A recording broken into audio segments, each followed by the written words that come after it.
अभिनय के आज शाम को लोक गायिका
औषधीषु पयो दिव्यांतरीच पयोदः पयो स्वदिश प्रदिशा शंतु मह्यम समुपश्चादन्तश्चाकपिलोकचकर्णकः लंबोदरस्य विघ्नो विघ्ननाशो विनायकः धूमकेतु नवदनाध्याये सर्वविघ्नो प्रशान्तये अभिष्टसिद्धार्थं पूजते यासुरासुरे सर्वविघ्नहरये तस्मै गणाधिपतये नमः एकदन्ताय विद्महे वक्रतुण्डाय धीमहि ग्रहण कर ले और जिससे जो हमारे लिए गौरव की बात है। अतिरिक्त लोग हैं उनकी व्यवस्था सामने अति विशिष्ट दीर्घा में बांग्ला रामायण कॉन्क्लेव का जो लोगो है वो कृपया चलाएं। और एक बार आप लोग जब दीप प्रज्वलन हो तो देखेगी, ये पूरी दुनिया देखेगी जहाँ 88,000 ऋषियों ने तपस्या की, पहला विश्वविद्यालय था बनाया गया है। आप अगर खड़े भी हो जाएंगे, बैठ भी जाएंगे, उससे ये दिखेगा नहीं। तो मंच की मर्यादा, मंच का अनुशासन आपसे मैं आयोजन विभाग के देवता के समान है, अतिथि देवो भव, परंतु कृपया वो अति विशेष दीर्घा में अपना स्थान ग्रहण कर लें। प्रोफेसर हरिशंकर जी, इनसे हम राम कथा में ऋषि परंपरा विषय पर इसको प्रसारित किया जाएगा और प्रदेश मुख्यालय से सरकार के मुखिया माननीय आदरणीय आदित्यनाथ योगी जी भी देखेंगे। तो इसलिए गलत संदेश जाएगा अगर हम मंच की मर्यादा को नहीं बना रखेंगे। तो कृपया जितने अपेक्षित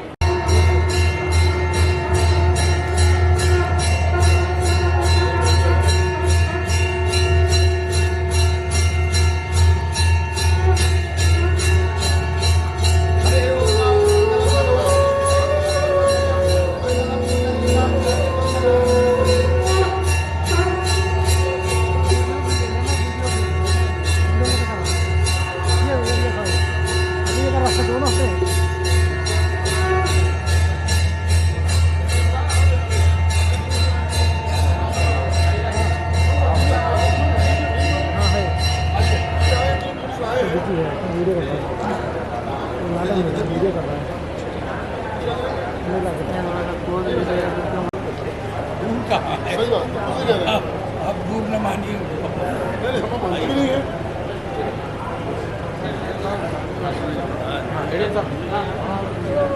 आइए आइए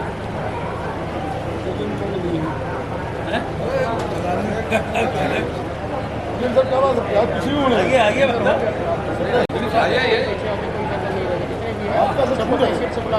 ओम मंगलम भगवान विष्णु मंगलम गरुड़ध्वजं मंगलम पुंडरीकाक्षाय।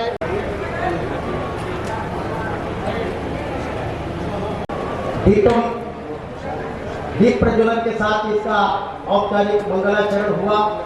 आचार्य जी के लक्ष्मण से जुड़ा है और इस तरह के तमाम पुण्यात्मों के प्रणता हैं। और हमारे प्रोफेसर हरिशंकर मिश्र क्या कहना, राम हो, तुलसी हो, रामचरितमानस हो, राम की कथा के प्रसंग हो, हिंदी साहित्य हो, संस्कृति का मूल हो, तो प्रोफेसर हरिशंकर मिश्र जो हरि और शंकर ये दोनों के मिश्रित संस्कार भारती उत्तर प्रदेश के सह महामंत्री हैं और इस कार्यक्रम के जो है वो समन्वयक है। तो आइए हम क्रम में बनते हैं। मैं पद्मकांत शर्मा के क्रम में मैं चाहता हूँ कि हमारे जो SDM साहब हैं माननीय अनिल रस्तोगी जी वो आए, पूज्यपात स्वामी जी का जो है वो सम्मान और उनका वो अभिषेक।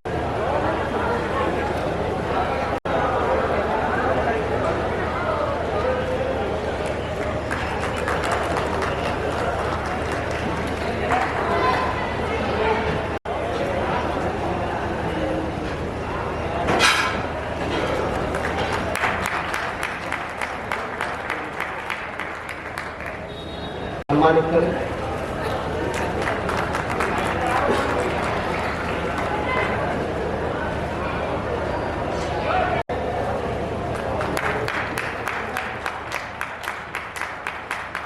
अब मैं निवेदन करूंगा सीओ साहब से कि कृपया डॉक्टर सुधाकर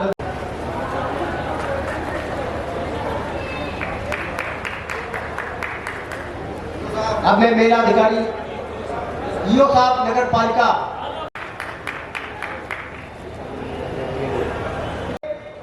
सबरी ने कितने दिनों तक जो है वो जिले में वो है, तो मैं ये कह रहा था मुख्य अतिथि की विशिष्ट अतिथि फिर आप एक तरफ से करें सभी को। हाँ, अब देखिए ये भी लोक कला शिल्प, यानी ये भी लोक कला और शिल्प के उसमें ये सब चीजें जो हैं, और लोक कला के जो अधिष्ठाता ही है गिरीश जी, और ये एक याद है और मीठी मीठी यादें तस्वीर जो कैद हो जाएगी। इसी प्रकार से मैं निवेदन करूंगा सीओ साहब भी, ईओ साहब कहाँ, ईओ साहब आ जाए।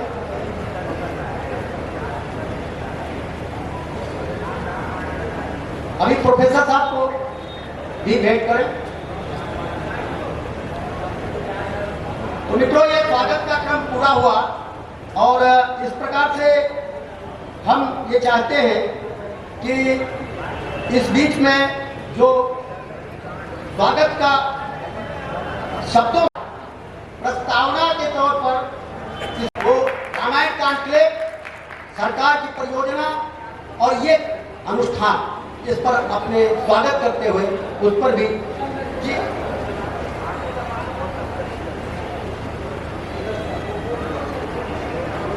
इस पर भी एक अपना स्वागत के साथ साथ करें। और शब्दों से स्वागत के लिए मैं गिरीश चंद्र मिश्र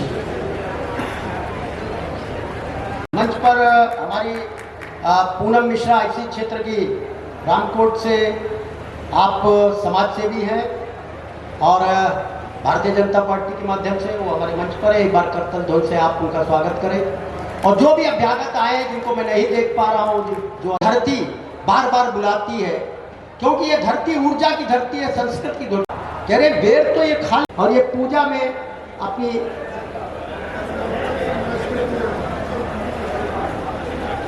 ये नैमिष मिश्रिक का प्रसाद है ताकि नजर न लगे और आप उत्तरों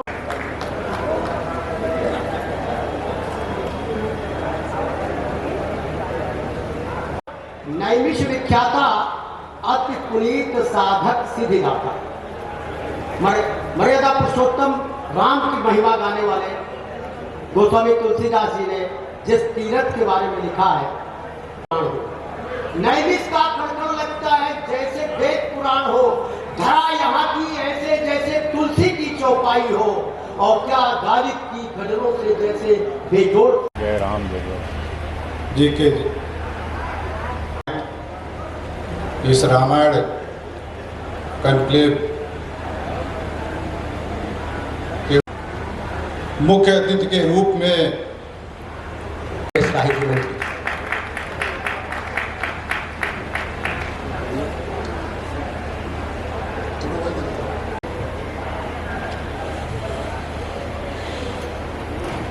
जय सिया राम, जय जय श्री राम। जय जय सिया राम।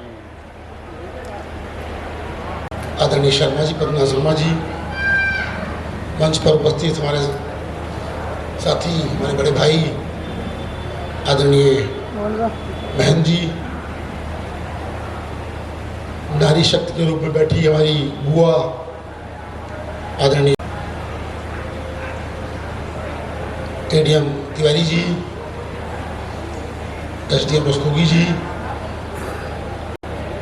उपस्थित गणमान्य सामने जो हमारे बैठे हुए हैं सभी लोगों का बहुत बहुत धन्यवाद है। रामायण, प्रभु राम का नाम हम लोग बचपन से लेते आते हैं, सब मालूम होता है, फिर भी ऐसे कार्यक्रम जो है आयोजन करना पड़ता है, कुछ कारण होते हैं उनके भी। बहुत जरूरी है, ऐसे आयोजन होने चाहिए। जो आजकल के जो बच्चे हैं, जो स्कूल में इस समय जो भागदौड़ मची हुई है, होड़ मची हुई आगे निकलने की, जीवन में आगे निकलने की, तो उसमें हम लोग जो है अपने धार्मिक संस्कार सब भूलते जा रहे हैं। और ऐसे आयोजनों से ही उनको धार्मिक संस्कारों की जानकारी होती है। ऐसा नहीं हम लोग सब बचपन से राम का नाम लेते आ रहे हैं, सब कुछ छोटे पढ़े, किताबों में पढ़े, लेकिन कितने लोग उनके विचारों को मानते हैं, उनके आदर्शों को मानते हैं। तो इसलिए ऐसे कार्यक्रम होने चाहिए और बहुत ज़रूरी है, क्योंकि यही हमारी परंपराएं हैं, हमारी संस्कृति हमारी यही है, हमारे संस्कारों से जुड़ी हुई चीज़ें हैं।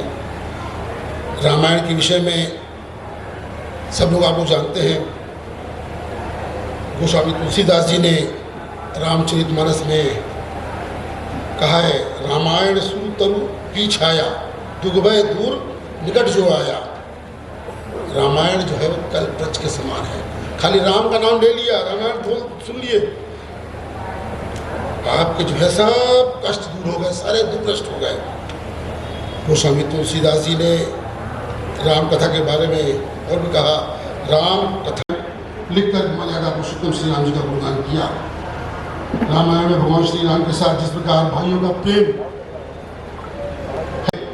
सज्जनों से बेहद प्रेम करते हैं, उनको सताने वालों को वाले राक्षसों का वध करके सभी प्राणियों की रक्षा करते हैं।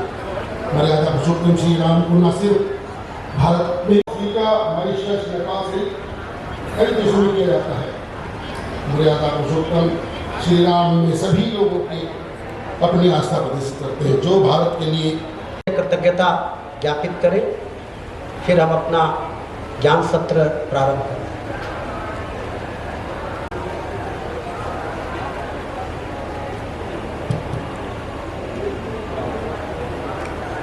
आज रामायण का शासन प्रशासन के द्वारा लोक के लिए ही होता है, इसलिए लोक को विशेष महत्व। और ये आयोजन, इस तरह के कॉन्क्लेव, इस तरह की जनजागृति करते हैं। हम कह रहे हैं कि जैसे राम कथा का घनिष्ठ संबंध लोक से ही, वेद में राम कथा बहुत सूक्ष्म रूप से ही मिलती है। उसमें कुछ नाम है, का नाम है, कुछ और नाम है, लेकिन उसके बाद जो विस्तार हुआ वो राम कथा का, महर्षि देवर्षि नारद से पूछा कि इसका इस समय वर्ण कौन है, इसका हम वर्णन कर सकते हैं जिससे लोक हित हो, संस्कृति का हित हो, मानवता का हित हो, कौन सा पुरुष हो सकता है। तो उन्होंने कहा था कि इक्ष्वाकु वंश प्रभु के द्वारा सुना जाता है, लोगों द्वारा सुना जाता है। लोक में उन्हीं राम को जो बहुत ही लोकप्रिय थे, जिनका जन जन में जो व्याप्त थे, सबके सम्माननीय थे, उन्हीं आया और उन्हीं का आदर्श भी सामने रखा। ऋषि परंपरा, वहीं से अगर राम कथा का संदर्भ देखें तो ऋषि, वहीं से ऋषि परंपरा। तात्विक विवेचन करें तो राम कथा के संदर्भ में दो रूपों में देख सकते हैं। ये कहीं और राम कथा की भूमिका में रहते हैं, रामचरित का प्रचार प्रसार करते हैं, राम के साथ रह करके लोक कल्याण। मंडली का भी स्वागत, जिसमें अरुणेश मिश्र जी, रजनीश मिश्र जी, महाकवि और लेखक विभुपुरी जी सब दीर्घा में राम और राष्ट्र की चर्चा कर रहे ऐसी। मुझे ये छोड़ो भाई, लंका नहीं बचती रही, चलो हमें अपनी जन्मभूमि बुलाती है और हमारे बीच उस रामलला की जन्मभूमि से जिन्होंने शिक्षा दी और प्रशासनिक दायित्व में भी, मैं आज एक इतिहास की जिन्होंने बुला रहा हूँ डॉक्टर सुधाकर अली, ये वो जिन्होंने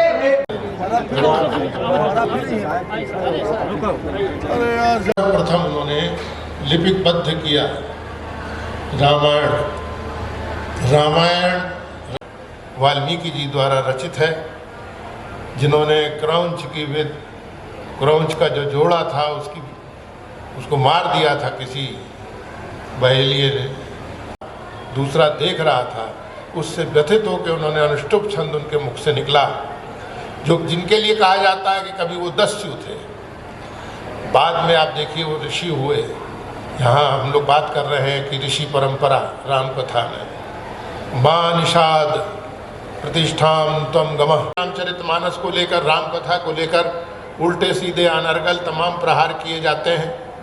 उनका उत्तर, सारा उत्तर, हर बात का उसके अंदर सन्निहित है। आप उसका बहुत ही अथॉरिटी के साथ जवाब दे सकते हैं, और कम से कम हमें मालूम होना चाहिए कि क्या सही है और क्या गलत है। पूर्व एशिया तक रामकथा फैली, बहुत विस्तार हुआ, उत्तर से दक्षिण तक तो अभी प्रोफेसर साहब मिश्र जी कह ही रहे थे।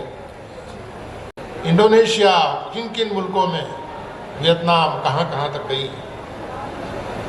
फादर कामिल बुल्के ने ही एक प्रसंग कभी सुना, एशिया के और आज भी कई मुस्लिम भी रामायण की एक एकांत स्थल में एक मौलाना एक और कुरान अपने और दूसरी ओर भी रखे हैं, और उसके साथ साथ आप रामायण भी उनके लिए वैसे ही थे जैसा जीसस क्राइस्ट का क्रॉस, उस तरह से राम कथा उनके हृदय में ऐसी बसी कि फिर वो भारत छोड़ के गए ही नहीं। 73 वर्ष की अवस्था पाई और गृहस्थी का ध्यान रखें, लेकिन वो कहती ना, आप जहाँ हैं प्रभु मैं भी वहीं। उनके भाई लक्ष्मण भी उनके साथ जाने के लिए, वो तो हमेशा उतावले, भैया है वहाँ मैं हूँ, बहुत अच्छे शब्दों में वो उसका उत्तर देते हैं और साथ साथ गए। राम लक्ष्मण की जोड़ी तो ऐसी थी जो कि वैसे भी जब आप अवतारवाद में आते हैं और आप मानते हैं तो कहाँ प्रभु में आराम से शांत मुद्रा में, और उसके ऊपर सहस्त्र फन वाले शेषनाग बराबर फुफकारते रहते हैं। उनकी एक तरह से प्रोटेक्शन में उनको लगता है, सोचिए तो ऐसी ऐसी चीज़ें, स्थितियाँ हैं। अब रामायण हम कहाँ तक आपके सामने बोलेंगे, आप सब जानते हैं। राम कथा में ऋषि परंपरा अपनी बात को खत्म करने के लिए थोड़ा सा आपको यात्रा हुआ है। तो सर्वप्रथम है तो सबसे पहले महर्षि उस यात्रा में, एक यात्रा तो विश्वामित्र जी के साथ हो चुकी थी, जिसमें उनको गौतम, नारी अहिल्या और गौतम ऋषि और ये सब तमाम मिले थे। जनक उनके जो ससुर थे वो अपने आप में ही विदेह थे, और वो राजा होते हुए भी एक तरह से अपने आप में एक ऋषि थे। जैसे अभी प्रोफेसर साहब कह रहे थे मिश्र जी की, ऐसा नहीं कि वो दाढ़ी और बाल और जटाजूट वाला ही कहीं महर्षि या मुनि या ऋषि होता है। हृदय से जिसमें त्याग की भावना हो, उत्सर्ग की भावना हो, कोई मोह माया कपट न हो, सरल स्वभाव का हो, अध्यात्म निरंतर और अपने कर्म में विश्वास रखता हूँ, रत रहता हूँ, वो ऋषि। तो दूसरी यात्रा जो 14 वर्ष की हुई, जो सबसे कठिन यात्रा थी, इसके अंदर महर्षि भारद्वाज मिलते हैं। महर्षि भारद्वाज उनको आदर सत्कार करते हैं, बैठाते हैं तीनों का, श्री राम जी को, लक्ष्मण जी को, माँ जानकी को, उनको कंद मूल फल वो लोग से बहुत, अगर आप देखें कि जब वो जाते हैं तो पूछते हैं कि स्वागत है तुम्हारा नरश्रेष्ठ राम। और थोड़ा सा मैं इसलिए बोल रहा हूँ कि जो एक क्लिष्टता या बहुत वैसा भाव ना हो। हमारे कुछ बालक भी बैठे हैं, मैं देख रहा हूँ कहीं थोड़ी दूर पे। स्वागत है तुम्हारा नरश्रेष्ठ राम, आओ सदा सौभाग्यवती वैदेही, स्वागत सेवावती सौमित्र। महर्षि भारद्वाज ने तीनों को आश्रम में बैठने के लिए अलग अलग आसन उपलब्ध कराए, और थके मांदे तीनों प्राणी वहाँ पर उनके समक्ष कृतज्ञता भाव से बैठते हैं। और वो कहते हैं भारद्वाज मुनि, मुझे तुम्हारे आने की सूचना आज प्रातः ही मिल गई थी राम। यह भी कि रमणीय स्थिति देखते हैं, सौंदर्य देखते हैं प्राकृतिक, बहुत आह्लादित होते हैं भगवान श्री राम। और उसके बाद में फिर वो वाल्मीकि मुनि के, महर्षि वाल्मीकि के आश्रम में भी जाते हैं। वहाँ से उनको दिशा निर्देश मिलता है कि आप यहाँ कामदगिरी में अपना डेरा डालिए, यहाँ पर आपके लिए आश्रम कुटिया छवाई जाती है। ऋषि शिष्य वहाँ उनके लिए व्यवस्था बनाते हैं। आप ये देखिए कि इस पूरी वन गमन यात्रा में ऋषि परंपरा पग पग पर श्री राम के साथ है, उनका साथ दे रही है, मार्गदर्शन दे रही है। वो भी पूछते हैं, ये ऋषि मुनि सब तपस्वी गण जहाँ राम जी का दर्शन करते हैं, सीता जी का दर्शन करते हैं, अपना बड़ा सौभाग्य मानते हैं, वही इन लोगों का सौभाग्य है कि उनसे उनको मार्गदर्शन मिलता है, वहाँ क्षेत्र की जानकारी मिलती है, आगे बढ़ते जाते हैं। और फिर जब भरत जी का आगमन होता, सेना दल बल के सहित माताओं के साथ में, गुरुजन के साथ में, वहाँ पे आप जानते हैं, फिर वो खड़म लेके वापस लौटते हैं, मना नहीं पाते बड़े भाई को। तो फिर राम जी को ये होता है कि हम ये जगह हमारे लिए गोपनीय नहीं रह गई, सब अयोध्या वासियों ने देख लिया, जब चाहेंगे चले आएंगे, खुद भी परेशान होंगे और हम लोग भी कहाँ तक, मतलब हमारा वनवास भी एक तरह से खंडित हो। तो वो कहते हैं चलो अब आगे चलो। तो वो पत्नी को और भाई को लेके निर्देश देते हैं और आगे अत्रि मुनि और अनसुईया माता के वहाँ आश्रम में जाते हैं, उनसे भेंट करते हैं। वो दंडकारण्य के बारे में उनको बताते हैं कि वहाँ ऐसे ऐसे ऐसे संकट है, ऐसे ऐसा बिगड़ वन है, और अब तुम जाना तो तुम ये संभल के जाना नहीं करना। तुम्हारे साथ में जनक नंदिनी भी है। जनक नंदिनी वो सती अनसुईया वृद्ध माता उनको श्रृंगार के लिए सामग्री देती है, उनको वस्त्र देती हैं, उनको आभूषण देती हैं, उनको पतिव्रत धर्म के बारे में बताती हैं और बहुत आशीष देती हैं। इस तरह से करते करते आगे चलते हैं। दंडकारण्य के अंदर लंबी यात्रा है, पद यात्रा है। ऐसी यात्रा नहीं है जो बड़े बड़े एसी के कंपार्टमेंट्स में की जाए। उस समय आप समझ सकते हैं कि क्या युग रहा होगा। रथ होते थे या घोड़े होते थे या बैलगाड़ी होती थी या पद यात्रा। पद यात्रा तो करनी है। जब आपने व्रत ले लिया है और आप 14 वर्ष के लिए वन पे निकले हैं तो कंदमूल फल खाएंगे, कोई बहुत सुस्वादु भोजन नहीं करेंगे, धरती पे सोएंगे और बिल्कुल वनवासी जिस प्रकार से जीवन व्यतीत करते हैं उस तरह से करेंगे। बहुत कठोर तपश्चर्या। सोचिए इतने बड़े राजकुल के 3 लोग सुकुमार, लेकिन उस वन ने, उस वन की यात्रा ने उनकी शरीर को कितना पुष्ट किया होगा, कितना कठोर किया होगा। और खास तौर से जनक नंदिनी माँ सीता ने कितने कष्ट सहे होंगे एक स्त्री होके, लेकिन अपने पति का साथ दिया। इधर लक्ष्मण जी की पत्नी तो वहीं रह गई उर्मिला, और नथरीशरण जी ने, बहुत से लोगों ने उनका वर्णन किया है।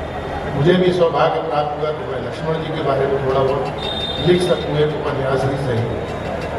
और फिर आगे बढ़ते हैं और विराधपट राक्षस का वध करते हैं। वनवासी तमाम मिलते हैं, फिर उनको ले जाते हैं शरभंग मुनि का आश्रम में। ओ वयोवृद्ध, वो अपनी चिता खुद ही सजाए हुए और बैठ के उसके ऊपर स्वर्ग का आरोहण करने के लिए जा रहे हैं। और फिर मिलते हैं, भेंट होती है तीनों से। उसके बाद में शरभंग मुनि जो है अपने योग की जो ज्वाला है, योग बल से अपने को भस्म कर लेते हैं और आगे बढ़ते हैं। फिर वो सुतीक्ष्ण मुनि मिलते हैं। सुतीक्ष्ण मुनि के जो गुरु थे, आगे चल के वो उनको अगस्त्य मुनि थे, महर्षि अगस्त्य मिलवाते हैं। लोपामुद्रा उनकी पत्नी है। वहाँ पर तमाम, वो केवल एक आश्रम नहीं था, तो बहुत ही महान अपने समय के महर्षि थे। और वहाँ तो तमाम अस्त्र शस्त्र की शिक्षा भी दी जाती थी। एक से एक ब्रह्मास्त्र क्या क्या पूरा कल कारखाने थे उसके अंदर। और खगोल विद्या, योग विद्या और जितनी भी विज्ञान है, जितना भी ज्ञान है, सब वहाँ मिलता था। और उसके बाद फिर पंचवटी आ गई और पंचवटी में सीता हरण जटायु के द्वारा प्राणोत्सर्ग, उसके बाद माता शबरी और शबरी के बाद किष्किंधा, किष्किंधा के बाद वहाँ सुग्रीव और हनुमान जी का संसार, वानर सेना, और उसके बाद सेतु लगन, और फिर वापस सब कुछ राक्षसों का संहार करके पुष्पक विमान के द्वारा वापस लौटते। कदम कदम पर, कहने का मतलब है कि ऋषि परंपरा ने तो कदम कदम पर प्रभु श्री राम का साथ दिया, और वो ऋषि परंपरा आज भी कायम है गुरुजनों के रूप में। ये भी अपने समय के, हम तो कहते हैं जितने गुरुजन हैं जो हमको शिक्षा देते हैं, सच्ची शिक्षा देते हैं, ये भी ऋषि मुनि से कम नहीं है, ये उसी परंपरा के सूत्रधार हैं। हम इनको भी नमन करते हैं और इनको ही अब नमन कर सकते हैं। बहुत बहुत धन्यवाद।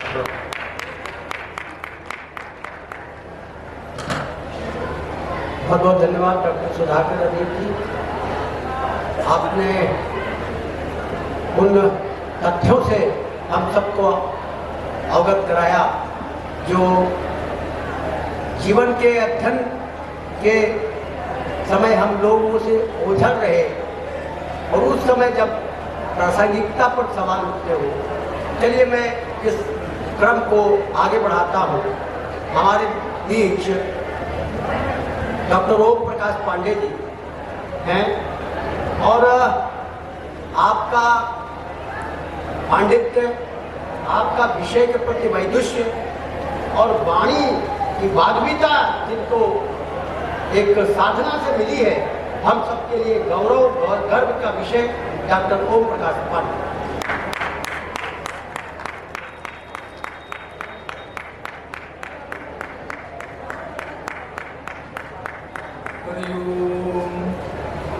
महोवर्ण सरस्वती प्रचेतयति केतना धियो विश्वा विराजति पावका नः सरस्वती वाजेभिर्वाजिनीवती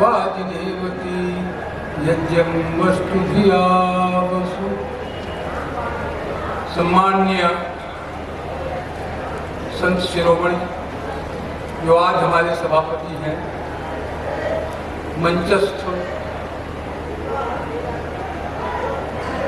मान्य, अधिमान्य, सर्वमान्य और हमारे सम्मुख विद्यमान सहृदय प्रबोध बांधवियों और बंधुओं, नाम लेने में बहुत समय जाएगा, इसलिए मैं सबको प्रणाम कर रहा हूँ, सादर अभिवादन कर रहा हूँ।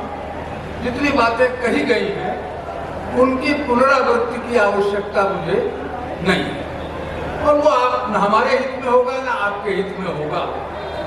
मैं केवल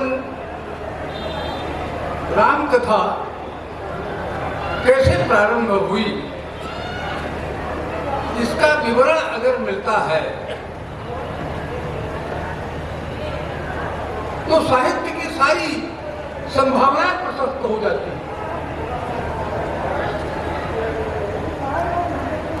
वाल्मीकि के आश्रम में, वाल्मीकि की बार बार चर्चा की गई, वाल्मीकि के आश्रम में देवर्षि नारद का आगमन हुआ और नारद जी तीनों लोकों में गमन करते रहते थे।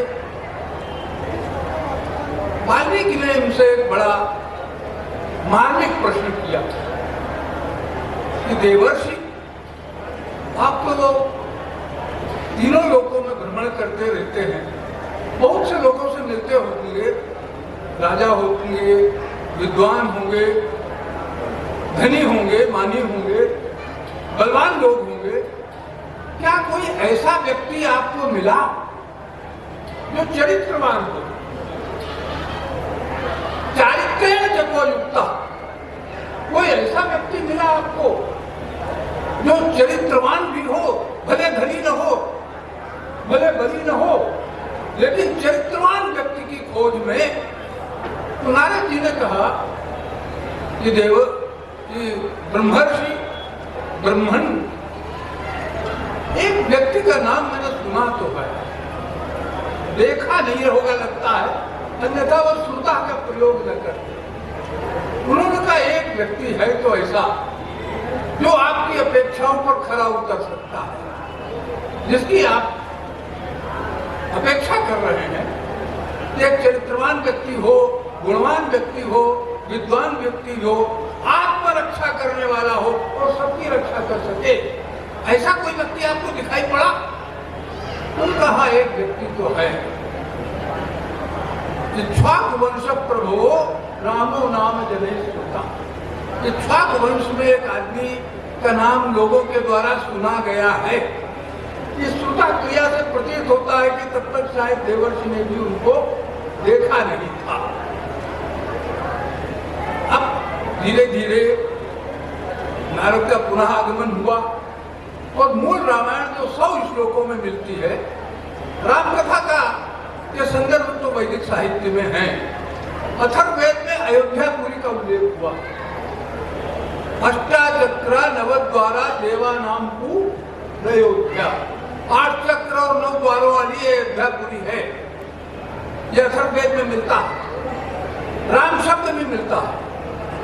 और विश्वामित्र पूरे तृतीय मंडल के दृष्टा ऋषि हैं, वामदेव मिलते हैं, भरद्वाज मिलते हैं, ये सब ऋग्वेद के दृष्टा ऋषि हैं। जो वंश मंडल कहलाते हैं उन सबके ये दृष्टा ऋषि हैं। अत्रि भी हैं, वशिष्ठ भी हैं, वामदेव भी हैं, भरद्वाज भी हैं और विश्वामित्र। अब ऋषियों की बात कही गई तो बहुत संक्षेप में उन्होंने राम कथा सुनाई और कहा एक आदमी चरित्रवान तो है। फिर वो तमसा नदी के तट पर स्नान करने के लिए गए और स्नान करने के लिए जब गए तो वो घटना जिसका अदीप जी ने उल्लेख किया कि वो 2 क्रौंच पक्षी, एक नर था एक नारी थी, प्रिय और प्रेयसी प्रणय क्रीड़ा में संलग्न थे। ऐसे मार्मिक क्षणों में एक व्याध ने उनमें से नर पक्षी को अपने बाण से आहत कर दिया। इस घटना से वो प्रभावित हुए और अमानुषिक घटना थी, बड़ी हृदय द्रावक घटना थी। ये जो अनुष्टुप छंद है जिसको हम श्लोक कहते हैं, यह वास्तव में अनुष्टुप छंद का पर्याय है। सारे श्लोक शब्द का अर्थ ही अनुष्टुप छंद है और अनुष्टुप छंद का अर्थ ही श्लोक। तो इस अमानुषिक घटना में थोड़ी देर व्यतीत रहे, फिर अपने शिष्य से कहा बलकल वस्त्र दो, मैं स्नान करूंगा। तमसा के तटवर्ती जल में प्रविष्ट हुए और जैसा स्नान करने से पहले लोग हाथों से जल को खंगालते हैं, वाल्मीकि ने भी खंगाला। शिष्य ने पूछा भगवान ये तमसा का जल स्नान योग्य है ना, कैसा जल है? तो वाल्मीकि ने बहुत बढ़िया उपमा दी।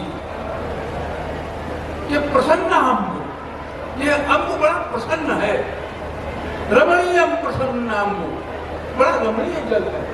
लेकिन आगे जो उपमा दे रही है, सर्व मनुष्य मनो यथा, ये उपमा जो है मानवीय, राम कथा को मानवीय दृष्टि से देखना चाहिए। वो कहते हैं सज्जन पुरुष का जैसा मन होता है उस प्रकार ये जल निर्मल है। तो उनके सामने एक परिकल्पना थी, एक सपना था, एक आदर्श था, एक सज्जन मनुष्य कैसे होना चाहिए। और ये सज्जन मनुष्य, यही साहित्य का उद्देश्य है, यही साहित्य का प्रयोजन है।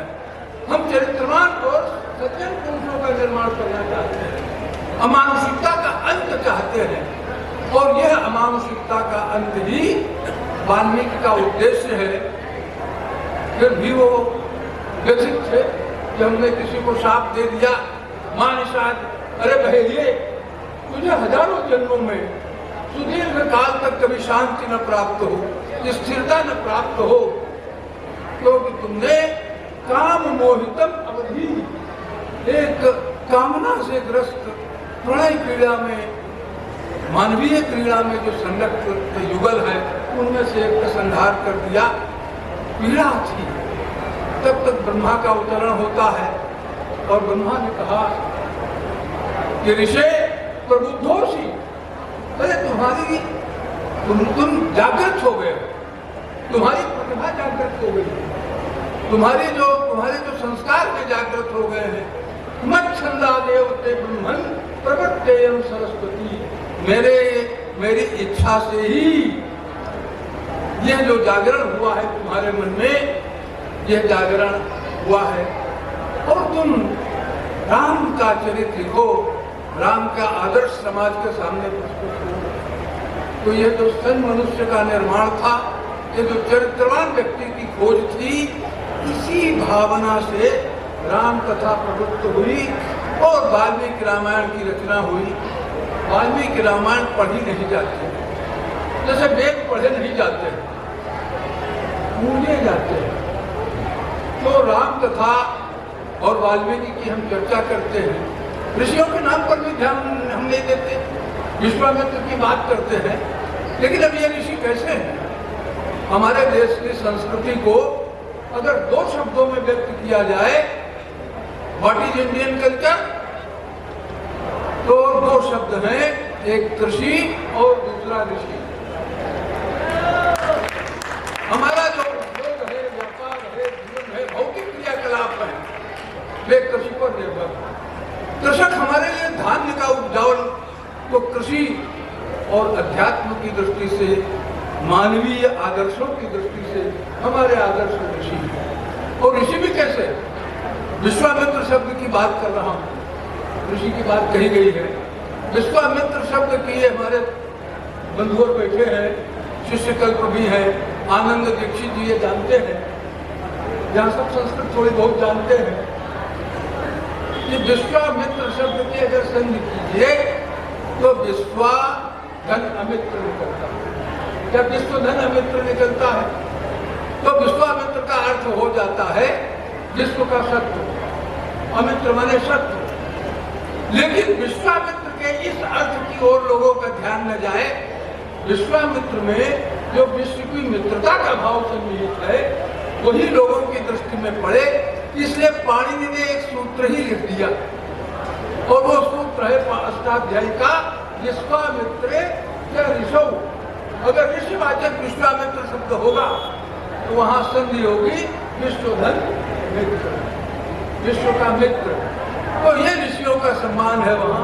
अब भरद्वाज की बात कही गई, भरद्वाजा, बात कहते हैं अन्न को, जो हजारों शिष्यों को अन्नदान करने वाला ऋषि है, उसका नाम भरद्वाज। भरद्वाजा, वाजा शब्द, वाजा अन्नम, वाज शब्द का अर्थ है अन्न। वाजसनी याज्ञवल्क्य के पिता का नाम था, वाजसनेय। तो ये जो वाजसनी है, अन्नदान करने वाला ऋषि है। तो ये सारे ऋषियों की जो परंपरा है, तो वाल्मीकि रामायण को पढ़ना चाहिए। मेरा परामर्श है कि मानस दिव्य ग्रंथ है, अलौकिक ग्रंथ है और बड़ा गरिमामय ग्रंथ है, लेकिन संस्कृत के वाङ्मय में दूसरे जो बहुत प्रसंग आए हैं राम कथा के, अब वाल्मीकि रामायण का सबसे सुंदर कांड, जिसको हम सुंदर कांड कहते हैं, इसका सुंदर नाम क्यों पड़ा? अगर आप मानस का सुंदर कांड पढ़ेंगे तो उसमें भक्ति का प्राचुर्य, सब चमत्कार होते चले जाते हैं। लेकिन अगर वाल्मीकि का सुंदर कांड पढ़ेंगे तो बड़ा ही आपको अद्भुत अपूर्व अनुभव प्राप्त होगा। अब इसका नाम सुंदरकांड क्यों पड़ा? सुंदरे सुंदरी सीता, सुंदरे सुंदरम वनम, सुंदरे किन्न सुंदरम। सुंदर में हनुमान जी का जो दिव्य चरित्र है वो सुंदरकांड में प्रतिबिंबित हुआ है। तुलसी के जो हनुमान जी हैं वे बड़े चमत्कारी, उनके सामने कोई देवधनुष ठहर नहीं सकता।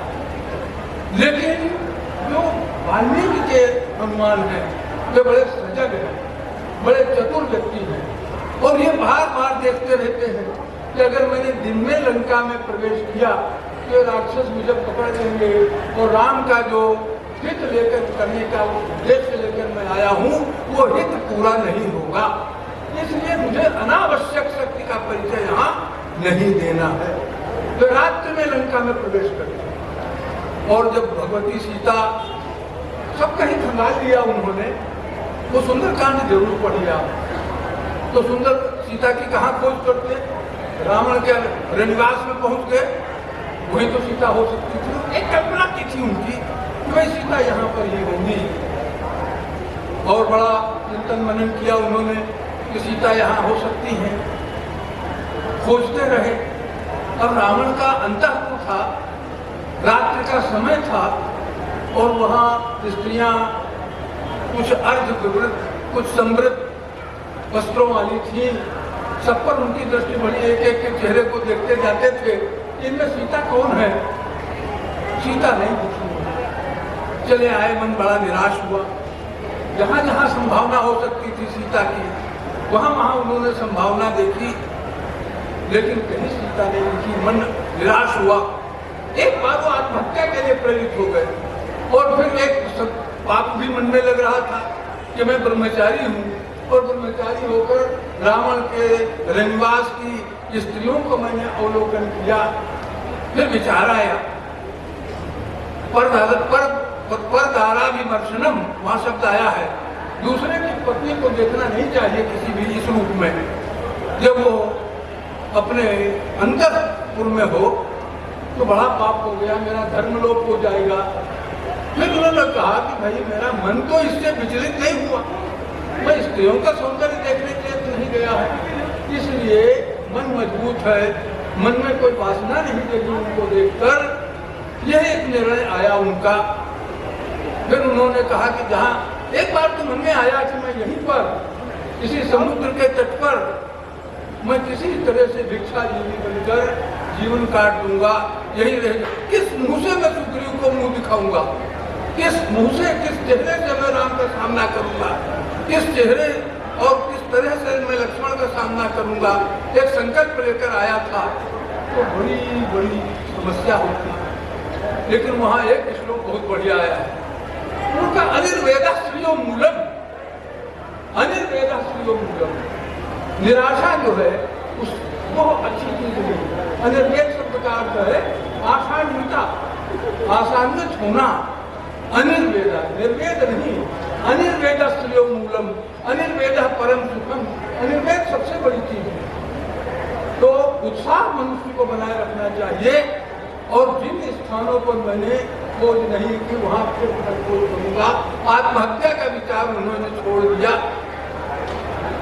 खोजते खोजते अशोक वाटिका में एक प्रविष्ट हुए, नदी देखी, और मन में विचार आया कि सीता यहाँ आती होंगी, स्नान करती होंगी, और इस तरह से खैर सीता एक महिला दिख गई, अशोक वृक्ष के नीचे बैठी हुई, मलिन वस्त्रों में।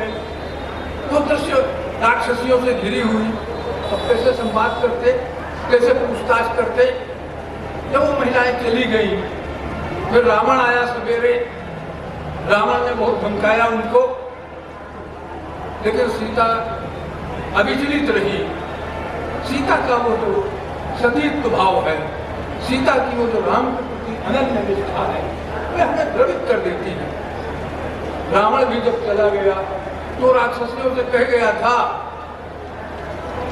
कि तुम सीता को डरा धमकाकर हमारे अंतःपुर में आने के लिए विवश कर देना। राक्षसियों ने भी बहुत डराया धमकाया, लेकिन सीता अविचलित रही। और वो डराने वाली राक्षसियां भी जब थोड़ा खाने पीने के लिए चली गई, तब हनुमान जी वृक्ष पर बैठे हुए प्रकट हुए। अब एक कुशल प्रबंध वैज्ञानिक कैसे होता है, एक साइंस ऑफ मैनेजमेंट वहां दिखाई पड़ती है। साइंस ऑफ मैनेजमेंट ये है, प्रबंध विज्ञान का अगर समझना हो, गुण समझने हो, सूत्र समझने हो, तो वाल्मीकि रामायण का सुंदरकांड पढ़िए। और उस सुंदरकांड में राम सोचते हैं, हनुमान जी तो चारों वेदों के ज्ञाता थे, व्याकरण के विद्वान थे, संस्कृत के विद्वान थे। वो बहुत देर तक विचार करते रहे कि मैं सीता से किस भाषा में संभाषण करूं। आप देखिए, एक प्रबंध विज्ञानी जो होता है, एक मैनेजर जो होता है, वो अपनी भाषा का ज्ञान का अहंकार नहीं प्रदर्शित करता है, मैं ये जानता हूँ, मैं वो जानता हूँ। वो ये जानना, वो जिस भाषा में सामने वाला बैठा है, जिस प्रकार वो अपने व्यापार को सिद्ध कर सके, अपने कार्य को सिद्ध कर सके, ऐसी भाषा अपनानी चाहिए। ये प्रबंध विज्ञान के महान मनीषियों ने कहा। एक प्रबंध वैज्ञानिक को, एक मैनेजर को उस भाषा में संवाद करना चाहिए जो उसका ग्राहक समझता है, अपनी विद्वत्ता नहीं बढ़ानी चाहिए। तो उन्होंने कहा, अगर मैं संस्कृत बोलता हूँ तो रावणम मन्यमाना माम सीता भीता भविष्यति। अगर मैं संस्कृत बोलता हूँ, सीता समझ तो लेगी, लेकिन फिर वो समझेगी कि मैं रावण हूँ, वेश बदल कर आया हूँ। तो रावणम मन्यमाना माम सीता भीता भविष्यति। तो उन्होंने बोलचाल की भाषा में ही सीता से संवाद किया। तो ये जो सुंदर कांड है सचमुच में अभूतपूर्व है। प्रबंध विज्ञान की दृष्टि से इसको देखिए, दूसरी दृष्टियों से देखिए। रामकथा के दूसरे भी ग्रंथ हैं, रघुवंश में भी रामकथा आती है, क्योंकि राम के बहुत सारे पूर्वज जिन्हीं से शुरू होता है वो महाकाव्य, उसको कुछ प्रसंग बड़े मानवीय प्रसंग है। जब रावण का वध करके भगवान राम पुष्पक विमान पर बैठ करके अयोध्या लौट रहे थे, तो वे धीरे धीरे उन स्थलों को दिखाते जाते थे कि जो सीता की खोज में, सीता के साथ रहते हुए जिन स्थलों को देखा था, जो महत्वपूर्ण स्थल थे। एक श्लोक उस रघुवंश के त्रयोदश स्थल का है। एक स्थल आया, सीता के ध्यान को आकर्षित करते हुए उनका कहा, बहन जी ये श्लोक आपके लिए। उन्होंने कहा, सैसा स्थली, अरे सीते, ये वो जगह है, यही वो भूमि है, यही वो स्थान है। यंत्र विचिन्नता को आम, जब मैं तुम्हारी खोज कर रहा था, तुम्हारे अनुसंधान में संलग्न था, दृष्टम मया नूपुर में तो धरती पर मुझे एक बिछुआ पड़ा मिला था तुम्हारा। अदृश्य तत्व चरणारविंद विश्लेष दुखारूपम, तुम्हारे बिछुए जैसे हमेशा बजते रहते थे। उस समय वो शोक से इतना संतप्त था नूपुर, वो बिछुआ, कि वो बोल ही नहीं पा रहा था। इतनी संवेदना थी कि वो नूपुर, और ये नूपुर नारी के सौभाग्य का प्रतीक भी होता है, बड़ी पवित्र। वो कुंवर बैचन ने लिखा, बिछुआ जितने दूर तुम्हारे पाँव से, उतनी दूर किया तुम मेरे गांव से। तो ये जो नूपुर का प्रसंग है, बड़ा अच्छा प्रसंग है। और राम कथा के विषय में बहुत सी चीजें हैं जो बोलने का मन करता है, किए हैं आदरणीय प्रभात जी ने। मैं उसी में अपनी बात का संवरण करूंगा। यह वाल्मीकि रामायण का पूरा उत्तरकांड प्रक्षिप्त है, संपूर्ण उत्तरकांड प्रक्षिप्त है। इसमें 36 सर्ग रावण के विषय में, तो उसको मैं रावणायन मानता हूँ। तो उसी में सब संपूर्ण प्रसंग है कि एक ब्राह्मण का बालक मर गया और इसलिए कि क्षुद्र तपस्या, सारी कटुता की बातें वहीं से ली गई। उत्तर रामायण का सीता ने जमीन में धंसती है, राम वाल्मीकि रामायण वहीं समाप्त हो जाती है जहाँ युद्धकांड समाप्त है। इसके बाद का कोई अंश जो है वो स्वीकार्य नहीं है।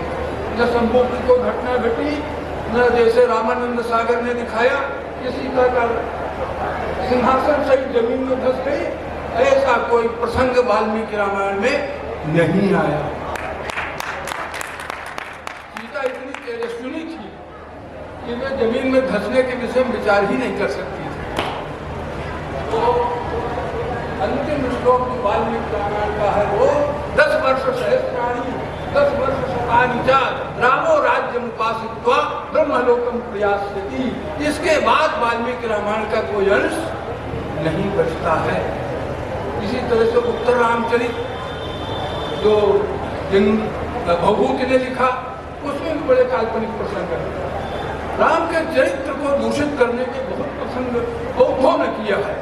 क्या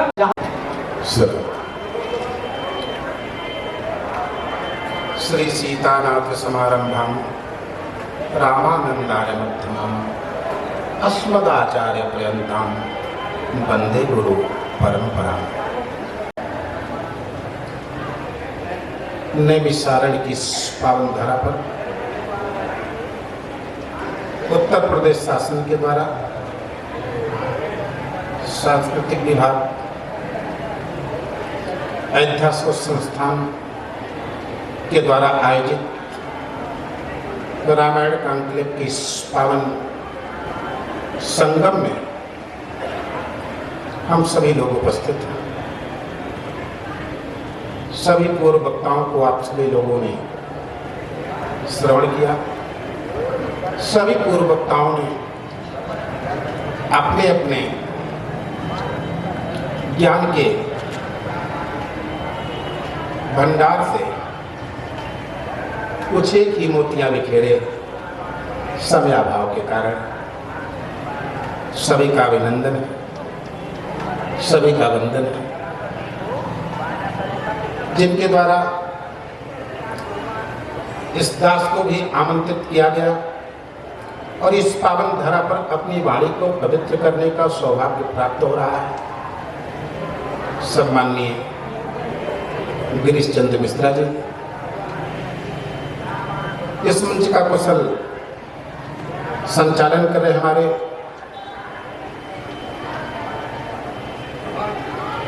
प्रभात जी, पद्मकांत शर्मा जी और हमारे आदरणीय मिश्रा जी, सुधाकर अदीप साहब, आदरणीय पांडे जी, आप सभी लोगों ने सबको श्रवण किया, जिनके माध्यम से मुझे भेजा गया। अयोध्या संस्थान के निदेशक आदरणीय डॉक्टर द्विवेदी जी, लोकेश द्विवेदी जी, मैं सभी का आभार प्रकट करता हूँ, साधुवाद करता हूँ और इस दिव्य मंच के समक्ष उपस्थित सम्माननीय महानीय लोगों, आगंतुकगण महानुभाव, श्रद्धामयी भक्तमयी माताओं, देवी स्वरूपा बहनों, सत्य अनुसुईया सीता गार्गी के चरित्रों का अनुसरण कर नारी शक्ति की कीर्ति की स्थापना करने वाली, अंतरिक्ष की उड़ान भरने वाली बेटियों, भावी राष्ट्र के उन्नायक नौनिहाल बच्चे,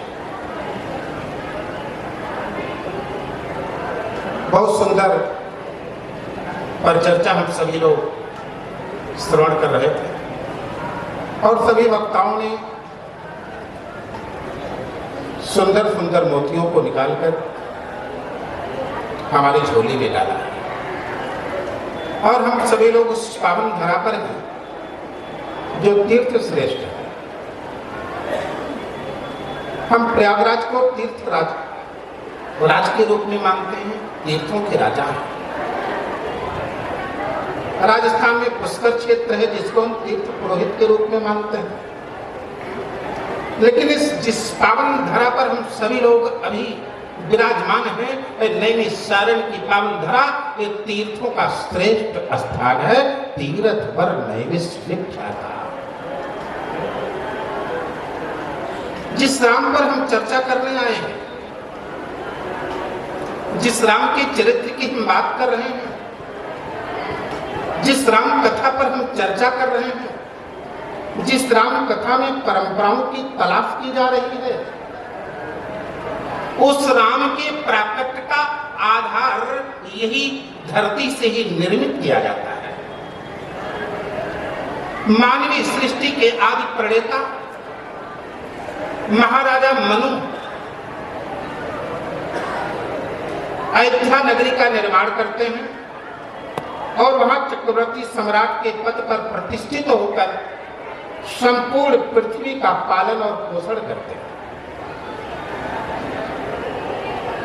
अयोध्या के विषय में लिखा गया है कि अयोध्या नाम नगरी तत्रासीन लोक विनुक्ता मनुनामान्द्रेण या पुरी निर्मिता स्वयं। महाराजा मनु ने अयोध्या नगरी का निर्माण किया और अयोध्या नगरी का निर्माण करने के बाद मैं तो यूं कहता हूं कि अयोध्या केवल मानवता की धरती नहीं है, मानवीय सृष्टि की धरती नहीं है। अगर यूं कह लिया जाए कि अगर वहां मानवता का बीजारोपण हुआ तो वहीं से संस्कृति और संस्कारों का भी बीजारोपण। अयोध्या बीज भूमि है, वहीं से सृष्टि की उत्पत्ति प्रारंभ होती है।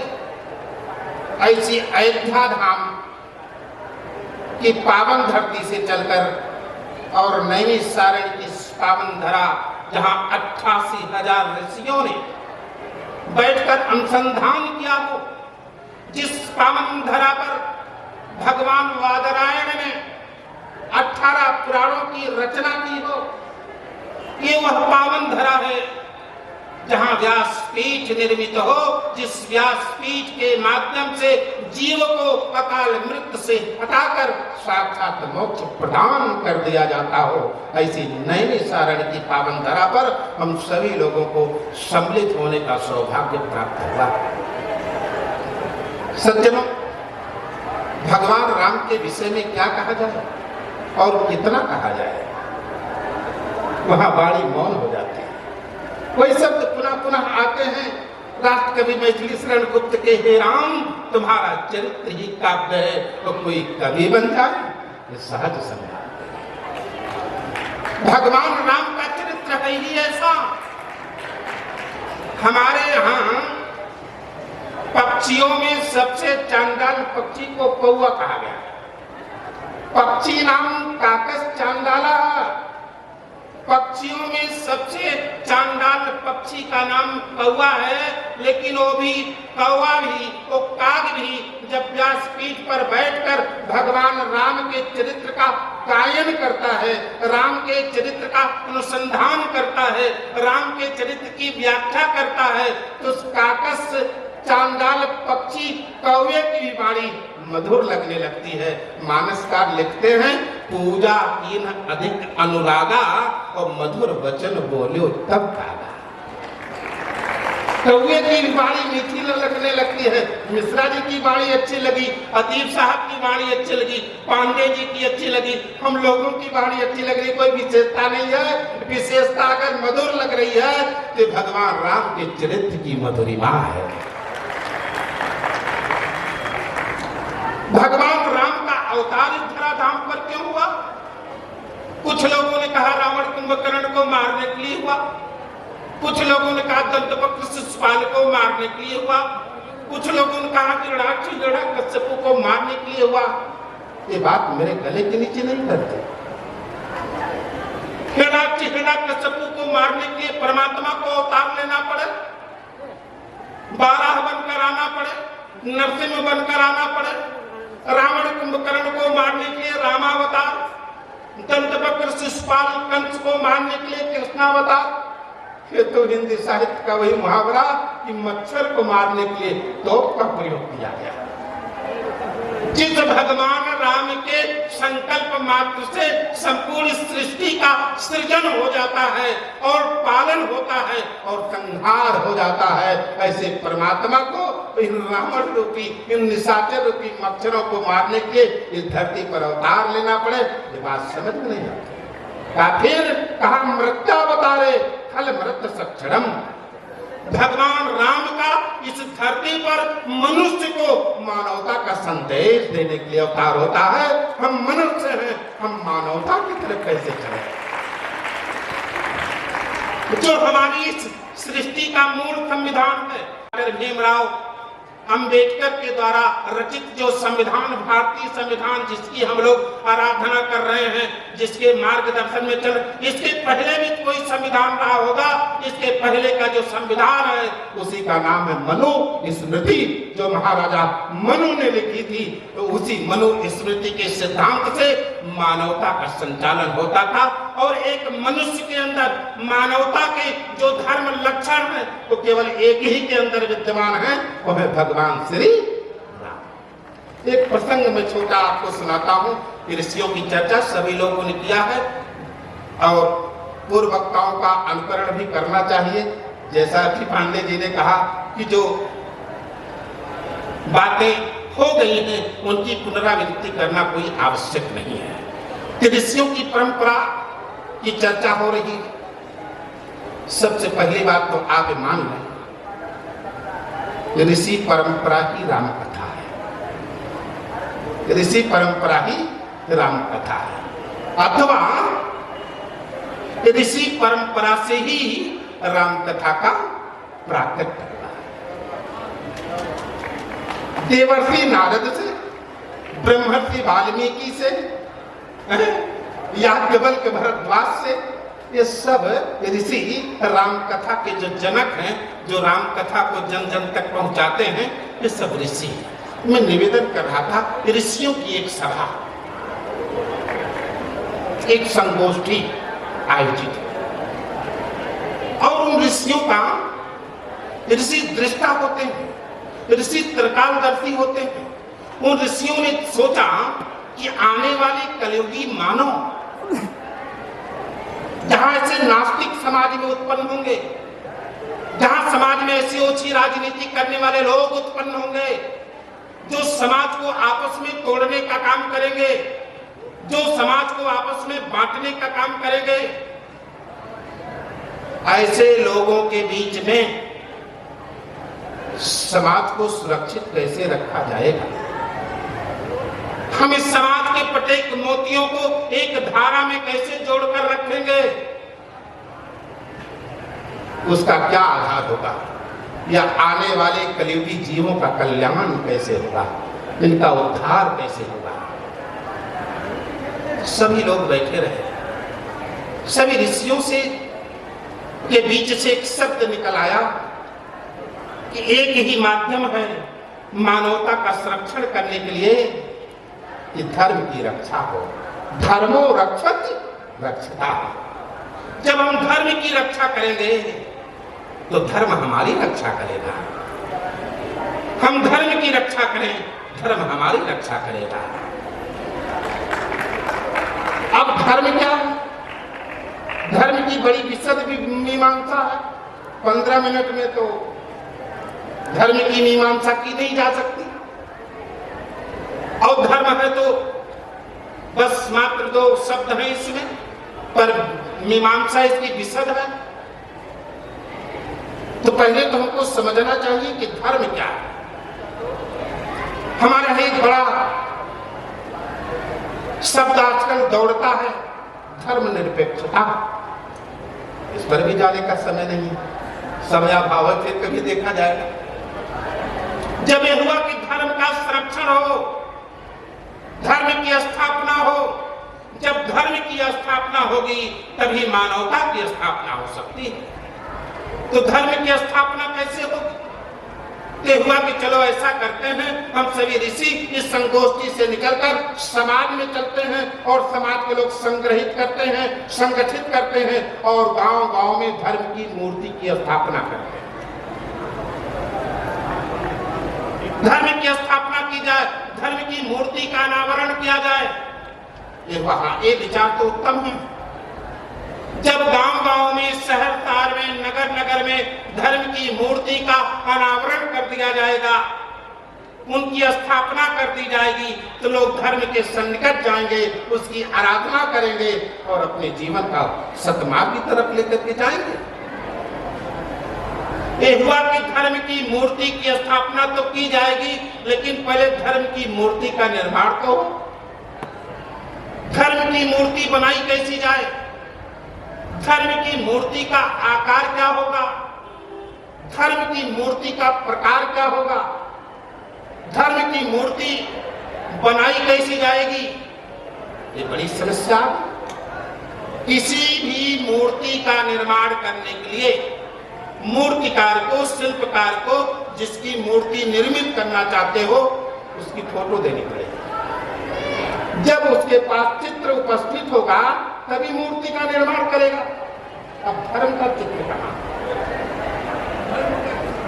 धर्म का चित्र है कहां कि जिस चित्र को देख करके शिल्पकार धर्म की मूर्ति रेखांकित करे और फिर उसका निर्माण करे, फिर उस संस्कृति विभाग के द्वारा पूरे प्रदेश में स्थापित की जाए, कैसे निर्मित होगा?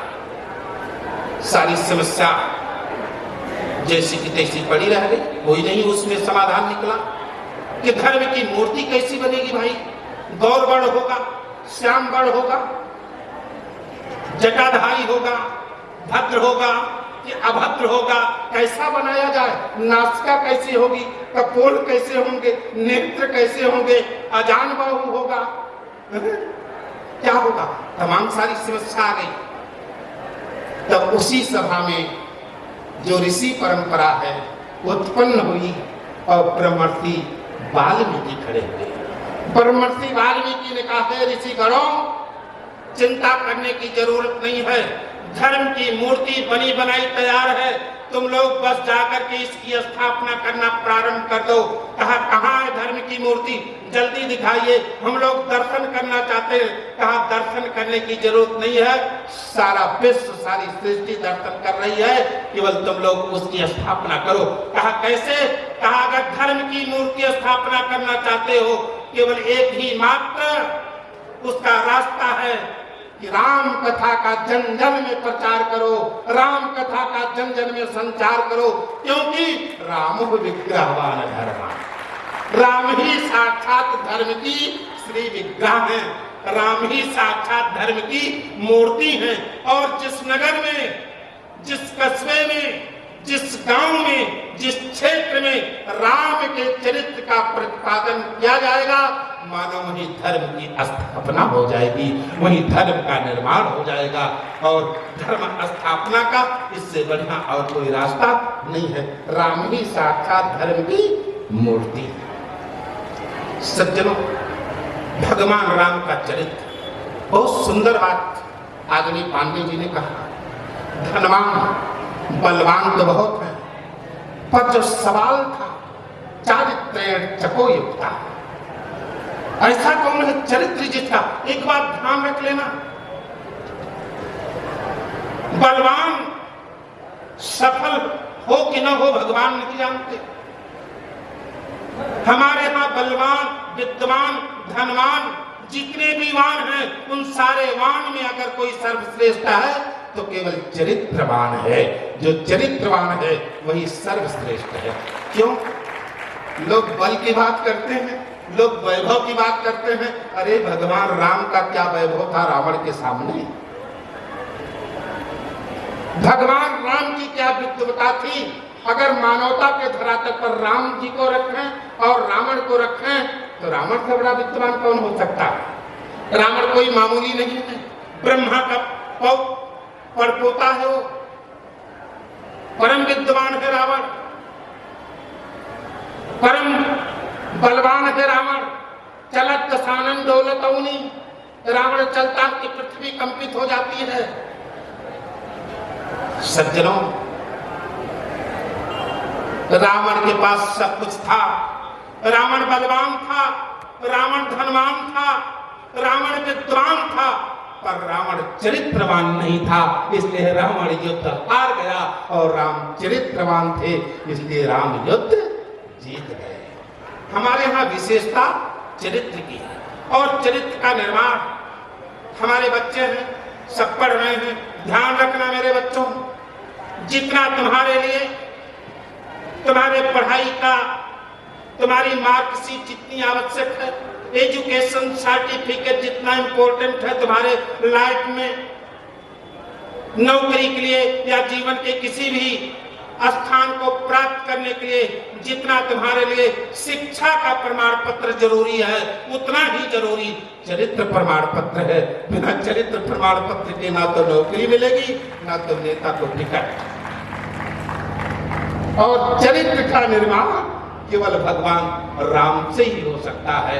इसलिए भगवान राम के चरित्र को आप आत्मसात करें और भगवान राम के चरित्र को आप सभी लोग अपने जीवन में उतारें।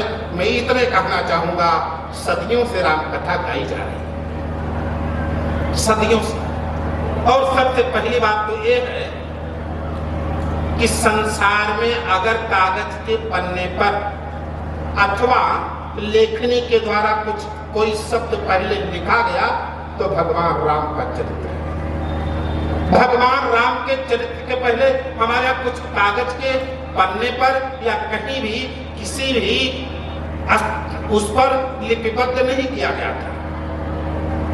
अगर अति प्राचीन कोई हमारे यहाँ ग्रंथ है या जो लेखनी जिस पर चलाई गई तो भगवान राम का चरित्र है, जो वाल्मीकि जी महाराज ने वाल्मीकि रामायणम के नाम से लिखा। उसके पहले हमारे यहाँ वेद थे, वेद भगवान, तो वेद भगवान लिखे नहीं गए थे, उनका अवतरण हो तो भगवान की निश्वास है। इसीलिए वेद का एक उपनाम है श्रुति। गुरु जी ने वेद का पारायण किया और शिष्य ने सुना, उसका नाम पड़ा श्रुति। और शिष्य इतना प्रखर होता था कि गुरु के द्वारा अनुवादित उस वेद वाक्य को श्रवण करके और स्मरण कर लेता था, इसलिए नाम उसका पड़ा स्मृति। लिखने पढ़ने की कोई जरूरत नहीं पड़ी, लेकिन ब्रह्मर्षि वाल्मीकि ने जब उस क्रौंच और क्रौंची के वियोग को देखा, उनको लगा क्या मानवता इतनी संवेदनहीन हो चुकी है कि मनुष्य को मानवता का संदेश देने के लिए ऐसा कोई चरित्र नहीं है जिससे मनुष्य के अंदर संवेदना भरी जा सके, मानवता भरी जा सके। ऐसी स्थिति में राम कथा लिखी गई, रामायण का निर्माण हुआ। वाल्मीकि रामायण का जानते हैं मात्र 24,000 श्लोक, और 24,000 श्लोकों का निर्माण किस आधार पर हुआ? क्योंकि हमारे परमात्मा के सनातन धर्म में 24 अवतार हैं।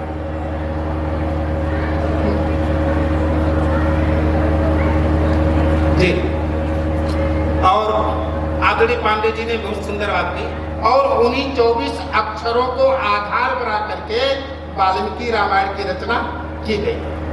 गायत्री मंत्र के आधार पर वाल्मीकि रामायण की रचना है। गायत्री मंत्र में 24 अक्षर 24 परम पुनीता, इनमें बसे शास्त्र श्रुति गीता, और इन्हीं 24 अक्षरों को आधार बना करके वाल्मीकि रामायण के 24,000 श्लोक लिख दिए गए। यानी गायत्री मंत्र का एक अक्षर वाल्मीकि रामायण के 1,000 श्लोक का प्रतिनिधित्व करता है। इसका मिलान आप कैसे करेंगे?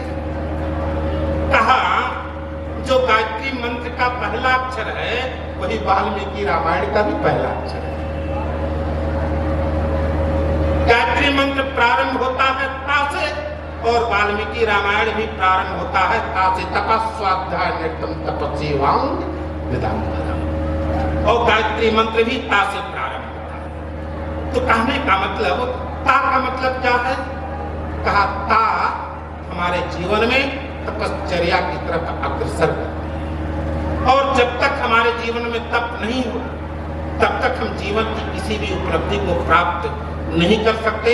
इसलिए तप होना हमारे जीवन में, तपा स्वाध्याय निरतम, हमारे जीवन का जो स्वाध्याय है उसी को हम तपस्या बना ले, जीवन का लक्ष्य हमें प्राप्त हो जाएगा और भगवान राम के चरित्र का अनुसरण करें। समय अभाव के कारण मैं भगवान के चरणों में और इस पावन पवित्र तीर्थ को प्रणाम करते हुए वाणी को विश्राम देता हूँ। जय श्री सीताराम।